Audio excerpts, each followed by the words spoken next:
जय हिंद दोस्तों। आज का टॉपिक है नर्वस सिस्टम यानी तंत्रिका तंत्र से जितने भी क्वेश्चन बनेंगे इस वीडियो में कवर किया गया है। चलिए, आज का पहला क्वेश्चन है, मानव शरीर की प्रतिवर्ती क्रिया यानी रिफ्लेक्शन एक्शन का नियंत्रण केंद्र कहाँ है? तो मेडुला ऑब्लांगेटा में जो है हमारे मानव शरीर की रिफ्लेक्शन एक्शन का केंद्र पूछेगा। नियंत्रण केंद्र जो कहाँ से होता है, ये नियंत्रण हमारे बॉडी का बैलेंस यानी केंद्र से कैसे होता है? मेडुला ऑब्लांगेटा के द्वारा होता है। नेक्स्ट क्वेश्चन की बात करते हैं, हृदय की धड़कन की गति द्वारा बढ़ जाती है। हृदय की गति के द्वारा बढ़ जाती है क्या? तो कौन सा क्या बढ़ेगी? अनुकंपी तंत्रिका बढ़ती है, अनुकंपी तंत्रिका द्वारा बढ़ जाती है, जिसे हार्ट बीट जिसको बोलते हैं ना, हार्ट बीट तेज बढ़ जाती है, इसको कौन सी? अनुकंपी तंत्रिका के द्वारा। और हृदय की धड़कन किसके द्वारा? स्फेग्नोमैनोमीटर के द्वारा मापा जाता है। 1 मिनट में 72 बार धड़कता है। हृदय में 4 कोष्ठ होता है। चलिए आगे बढ़ते हैं। और हृदय की आकृति जो है बंद मुट्ठी की तरह होता है, बंद मुट्ठी की तरह, ऐसे बंद मुट्ठी की तरह होता है। ऐसा दिल नहीं होता है, ऐसा दिल नहीं होता है, लेकिन सेम इसी तरह थोड़ा सा शक्ल देता है, उलट गया तो ऐसे आप याद रखेंगे, ये बंद मुट्ठी की तरह दिखाई देता है हृदय। प्रेरक के कौशल यानी मोटर स्किल मस्तिष्क के कौन से भाग में के साथ संबंधित है? यानी आपको ललाट वाला यानी फोरहेड वाले भाग को आपको प्रेरक कौशल यानी मोटर स्किल जो शरीर मानव मस्तिष्क का कौन सा भाग है? तो ललाट वाला, यानी आपके आगे वाले जो है ब्रेन को ही आपको ललाट वाला भाग कहते हैं।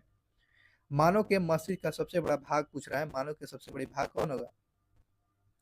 रैम रैमब्रेन सी फैलॉन, रैमब्रेन सी फैलॉन जो है, रैमब्रेन सी फैलॉन, सी इसी को बोलते हैं सी फैलॉन, सी एफ बोलते हैं, सी फ्लैवन जो है आपको मानो मस्तिष्क का सबसे बड़ा, सी फ्लैवन याद रखेंगे, सी फ्लैवन सबसे बड़ा मस्तिष्क का भाग है। अगले क्वेश्चन पर आ जाइएगा, नर्वस सिस्टम का अध्ययन तंत्रिका विज्ञान में यानी न्यूरोलॉजी में किया जाता है। तंत्रिका विज्ञान का अध्ययन पूछेगा तो न्यूरोलॉजी डिपार्टमेंट में आपको देखे होंगे, वहाँ पर तंत्रिका तंत्र के जो है मरीज और वहाँ पर लोग डॉक्टर लोग बैठता रहता है उसके इलाज करने के लिए। कम नींद के लिए जो है, कम नींद के लिए जो है चिकित्सा शब्दावली का प्रयोग किया जाता है, यानी कम नींद आने के लिए जो है चिकित्सा शब्दावली का प्रयोग किया जाता है, जिसको क्या बोलते हैं? अनिद्रा बोलते हैं, है ना। अनिद्रा जिससे होता है कम सोते हैं लोग, कम निंद्रा होती है अनिद्रा। ये आपको किससे होता है दिक्कत? तो ये नर्वस सिस्टम आपका क्या होता है? खराब हो जाता है, ये नर्वस सिस्टम में कुछ गड़बड़ियाँ हो जाती है, जिसके क्या कम नींद आना, ज़्यादा नींद आना, ये सारा चीज़ आपको नर्वस सिस्टम पर ही डिपेंड करता है। मस्तिष्क का वह कौन सा भाग जो है गुरुत्वाकर्षण के विरुद्ध शरीर का समर्थन करता है? देखते हैं ना, गुरुत्वाकर्षण के विरुद्ध ये हम लोग काम करते हैं, तो वो कौन सा केंद्र हो गया? अंतराली अंतराली केंद्रक होता है। अंतराली केंद्रक जो है आपको मानव मस्तिष्क का जो है गुरुत्वाकर्षण के विरुद्ध जो है ये समर्थन करता है, अंतराली केंद्रक होता है, अंतराली केंद्रक। अगले क्वेश्चन पर आ जाएंगे। अगले क्वेश्चन पूछे गए हैं कि औसतन एक जो है सामान्य मानव मस्तिष्क का भार पूछ रहा है, तो वो आपको 1.36 ग्राम होता है, 1.36, यानी 1300 से लेकर 1400 ग्राम, आपको 1300 से लेकर 1400 ग्राम आपको मानव मस्तिष्क को होता है। और आपको कितना परसेंट मानव मस्तिष्क का कितना ग्राम? ये 2% वाला भाग होता है, 2% भाग ये आपको मानव मस्तिष्क का वजन का भाग पूछ लेगा, तो 2%। शरीर में प्रतिवर्ती क्रिया का नियंत्रण किसके द्वारा होता है? शरीर में प्रतिवर्ती क्रिया का नियंत्रण पूछ रहा है, स्पाइनल कोड के द्वारा, स्पाइनल कोड के द्वारा यानी मेरु रज्जु के द्वारा होता है। सेरी ब्रम सेरी बलम पासली पासली जो होता है, सेरी बलम पासली जो है मस्तिष्क संबंधी विकार है, यह समानता जो है क्या छोटे बच्चों में देखा जाता है। सेरी ब्रल सेरी ब्रल है, सेरी ब्रल पालसी पालसी सेरिब्रल पालसी जो है, ये जो होता है छोटे बच्चों के मस्तिष्क में थोड़ी गड़बड़ी हो जाती है, तो ये रोग है, ये विकार है। तंत्रिका तंत्र का सर्वप्रथम किस जीव में माना जाता है? तंत्रिका तंत्र का विकास जो है सर्वप्रथम किस जीव में माना जाता है? तो हाइड्रा में माना जाता है। हाइड्रा का क्या था? दिमाग नहीं होता, ब्रेन नहीं होता, इसका ब्रेन नहीं होता है, ये भी याद रखेंगे। काटने से इसे खून भी नहीं निकलता है। आगे बढ़ते हैं, अगले क्वेश्चन पर आइए। मनुष्य में कपालीय कपालीय तंत्रिकाएं, है ना, कपालीय तंत्रिकाएं जो होती है 12 जोड़ी होती है, कपालीय तंत्रिकाएं 12 जोड़ी होती है। मनुष्य में मेरु तंत्रिकाएँ, मेरु तंत्रिकाएँ कितनी होती हैं? स्पाइनल नर्वस कितना होता है? 31 जोड़ी होती है। कपालीय वाला होगा कितना? 12 जोड़ी और स्पाइनल वाला कितना हो गया? 31 जोड़ी होती है, 31 जोड़ी। मानव शरीर में भूख भूख लगना, तृष्णा होना मस्तिष्क के किस भाग में होता है? हाइपोथैलेमस हो गया। और हाइपोथैलेमस में भूख, प्यास, घृणा, नफरत, ये सारी चीज़ किस भाग में?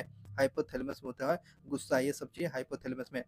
डिस्लेक्सिया यानी पढ़ने में कठिनाई हो जाती है। पढ़ने में क्या होता है? डिस्लेक्सिया होता है क्या? पढ़ने में कठिनाई हो जाती है। डिस्लेक्सिया में किसके द्वारा दिक्कत हो जाती है? ये आपको मस्तिष्क में होती है, पढ़ने में दिक्कत हो जाती है। अगले क्वेश्चन पर आ जाइए। अगले क्वेश्चन पूछ रहा है, मानव के अन्य सभी अंगों की तुलना में किस अंग को ऑक्सीजन की आवश्यकता सबसे ज्यादा होती है? मानव के जो है अंगों में सबसे ज्यादा किस अंग को ऑक्सीजन की आवश्यकता होगी? ये मस्तिष्क को सबसे ज्यादा ऑक्सीजन की आवश्यकता पड़ती है ना? मस्तिष्क को सबसे ज्यादा ऑक्सीजन की जरूरत पड़ती है। तंत्रिका तंत्र का प्रमुख काम क्या है? उत्तेजनाओं को जो है प्राप्त करना, उत्तेजनाओं को प्राप्त करना, और मेरुरज्जु और आपको मस्तिष्क के आवेग आवेग को भेजने का काम करता है। ये तंत्रिका तंत्र यानी नर्वस सिस्टम का यही काम है। चलिए आगे बढ़ते हैं। प्रतिवर्ती, देखिए यहाँ पर क्वेश्चन दिया, प्रतिवर्ती क्रिया के खोज पूछ रहा है, कौन किया था? प्रतिवर्ती क्रिया के खोज पूछेगा तो मार्शल किया था। मार्शल कौन किया था? मार्शल ने किया था। मार्शल हॉल किया था। मार्शल हॉल ने किया था। प्रतिवर्ती क्रिया का खोज कौन किया था? मार्शल हॉल के द्वारा खोज किया गया था। नेक्स्ट क्वेश्चन पर अजय, नेक्स्ट क्वेश्चन पूछा जा रहा है कि भोजन ग्रहण के पश्चात आहार नाल की जो है तरंग गति और उनकी दीवार की ग्रंथियां के स्राव का उत्तेजन किस तंत्र के द्वारा होता है? परमाकुंचन तरंग के द्वारा होता है। परमाकुंचन के द्वारा ये उत्तेजित हो जाता है। भोजन जब करते हैं लोग तो उसकी दीवार की ग्रंथियां उत्तेजित हो जाती हैं। प्रा प्रा प्रानुकुं कंपी प्राणुकंपी तरंग के द्वारा हो जाती हैं। अगले क्वेश्चन की बात करते हैं, वह कौन से तंत्र हमारे शरीर में समन्वय का कार्य करती है, यानी बैलेंस के काम करती है, समन्वय का काम करती है? तो आपको तंत्रिका और अंतःस्रावित ग्रंथियां समन्वय का काम करने वाले हमारे शरीर में कौन सा तंत्र हो गया? तंत्रिका तंत्र हो गया और अंतःस्रावित ग्रंथियां होती हैं। जो मनुष्य जो मनुष्य यह नहीं समझ पाता है कि क्या जो वह मनुष्य नहीं समझ पाता है कि कब उसे भोजन करना रोक देना चाहिए, वह किस रोग से पीड़ित है? बुलिमिया रोग से, यानी भोजन को लगातार खाते ही रहता है, जब है ना, खाते ही रहता है, लगातार खाते ही रहेगा कि उसको मालूम ही नहीं चलता है कब हमको खाना को रोकना चाहिए, कब तक ले हम खाते रहेंगे। तो ये ग्रसित वाले व्यक्ति को क्या बुलिमिया रोग हो गया, बुलिमिया रोग से ग्रसित हो गया है। अगले क्वेश्चन की बात करते हैं, जैविक घड़ी बायोलॉजिकल क्लॉक मानव शरीर के किस अंग में स्थित है? बायोलॉजिकल क्लॉक मानव शरीर के किस अंग में अवस्थित है? हाइपोथैलेमस में बायोलॉजिकल क्लॉक जो है मानव शरीर के किस अंग में है? हाइपोथैलेमस में है। इस बात को याद रखेंगे। एपिथैलेमस जो है, एपिथैलेमस किस ग्रंथि से निर्मात होता है? एपिथैलेमस जो है ग्रंथि का निर्माण होता है पेनियल ग्रंथि, और आपको याद रखें पेनियल ग्रंथि और हैबे हैबेन्यूला से होता है। पेनियल ग्रंथि और हैबेन्यूला से आपको एपिथैलेमस ग्रंथि का निर्माण होता है। अगले क्वेश्चन की बात करते हैं। अगले क्वेश्चन देखेंगे, मानव शरीर का वह कौन सा भाग अल्जाइमर रोग से प्रभावित होता है? अल्जाइमर रोग ये मस्तिष्क में होने वाला रोग है। अल्जाइमर रोग है मस्तिष्क में प्रभावित होने वाला रोग है। नेक्स्ट क्वेश्चन की बात करते हैं, मांसपेशियों के रेशे में आवेश संचार के लिए किस पदार्थ की आवश्यकता होती है? मांसपेशियों में रेशे में संचार के लिए किस पदार्थ की जरूरत पड़ेगी? सोडियम की जरूरत पड़ती है ना? मांसपेशियां काम नहीं करना शुरू कर देता है, बंद कर देता है, हाथ उठ को हिलना झुलना, तो उसमें किस पदार्थ की आवश्यकता पड़ेगी? सोडियम की जरूरत पड़ेगी, सोडियम की जरूरत पड़ती है।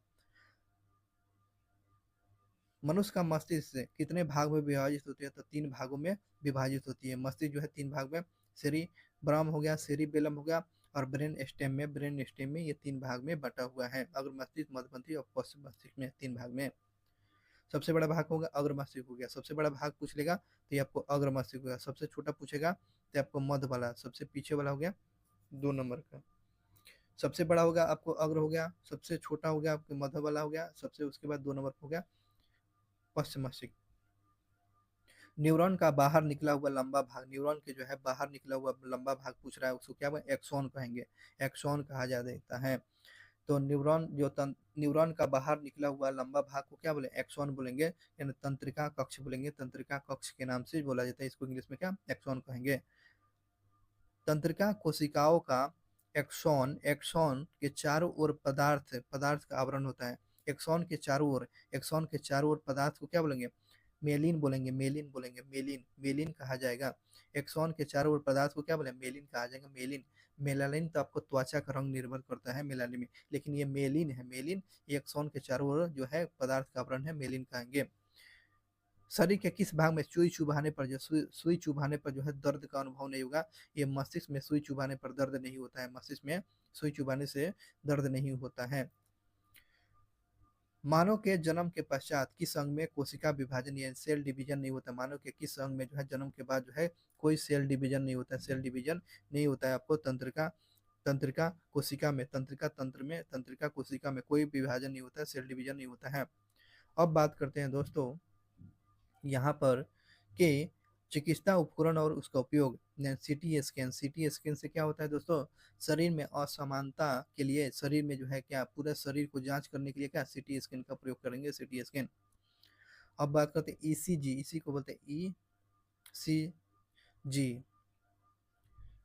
तो ईसीजी का फुल फॉर्म भी पूछ लेता है, इलेक्ट्रोकार्डियोग्राफ। इलेक्ट्रोकार्डियोग्राफ से क्या मारते हैं, हृदय में कोई क्या विकार है, क्या कमियां है, क्या दिक्कत है, इसको पता लगाने के लिए ईसीजी का प्रयोग, यानी इलेक्ट्रोकार्डियोग्राफ का उपयोग करेंगे हृदय को पता लगाने के लिए विकार में क्या दिक्कत हो गया।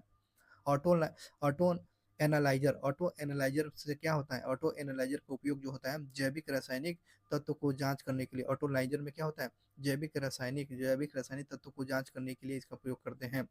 प्रेस मेकर जो है हृदय के जो है गति को नियंत्रण करने, प्रेस मेकर हृदय की गति को नियंत्रण करने के लिए इसका उपयोग किया जाता है। अगले क्वेश्चन की बात करते हैं, मानव शरीर का वह कौन सा भाग जो है वृद्धि, स्मृति और तर्क का केंद्र माना जाता है, तो सेरिब्रम होता है। सेरिब्रम जो है आपको याद करने और स्मृति और तर्क करने का केंद्र कौन सा भाग होता है, तो सेरिब्रम होता है, सेरिब्रम होता है। अगले क्वेश्चन की बात करते हैं। अगला क्वेश्चन, दो तंतु जो तंत्रिका कोशिकाओं, दो तंत्रिका कोशिकाओं को के मिलाने को क्या कहेंगे, सिनेप्स कहेंगे। दो तंत्रिका कोशिकाओं को आपस में मिलाने को क्या बोलेंगे, सिनेप्स कहा जाएगा। दो तंत्रिका कोशिकाओं को जब आप आपस में मिला देंगे तो उसको क्या कहा जाए, सिनेप्स कहा गया, सिनेप्स कहा जाएगा। इस प्रकार से दोस्तों आपको नर्वस सिस्टम से जितने भी क्वेश्चन थे आपके आने वाले एग्जाम के लिए अति महत्वपूर्ण ये वीडियो था। अब अगले वीडियो क्लास में हम लोग देखेंगे, अगला वीडियो क्लास में जो है आपको रक्त परिसंचरण तंत्र, है ना, ब्लड ब्लड ग्रुप, ब्लड किसका खोज क्या काम है, उसको अंतःस्रावित ग्रंथियां हम लोग पढ़ेंगे। ठीक है ना, तब तक के लिए अपना ध्यान रखेंगे। चैनल पर नए होंगे तो चैनल को सब्सक्राइब कर लेंगे ताकि आपको नया इन्फॉर्मेशन वीडियो मिलता रहेगा। तब तक के लिए जय हिंद।